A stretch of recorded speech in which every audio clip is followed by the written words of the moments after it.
табанға массаж жасаған кезде, жалпы классикалық массаж жасаған кезде 7, 6, 8 сияқты сандармен айналдырып массаж жасайды ғой. Когда балаларда былай саусақтары тонусы жоғары болған кезде соларға көмектеседі. Нүктелі массаж кезінде аяқта орналасқан мүшелердің орналасуын білу керек.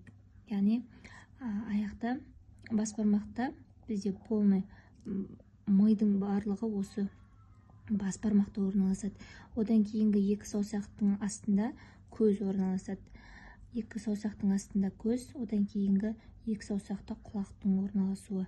Сосын мына бөлікте бізде өкпе, бүйрек, кейін табанда, өкшесінде бізде әйелдердің, ерлердің, бізде аяқтың қырында омыртқаның ұзына бойы омыртқа орналасады.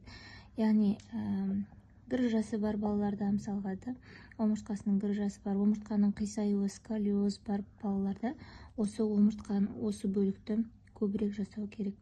Кейін балаларда бұны жасаудың ерекшелігі табанда өте қаттырақ күш түсіріп жасау керек, себебі бұл жер қатты болғандықтан 10 жаста мысалға балаларға солай кішкене күш жасап, басып жасау керек. Кейін мына орталықта орналасқан бізде бұл шектердің орналасуы, яғни жоғарға, көлденең, төменге бағытталған шектер. Яғни баланың іші ауырса, шекпен, запор, сол сияқты проблемалар болған кезде біз осы бөлікті массаж жасасақ болады.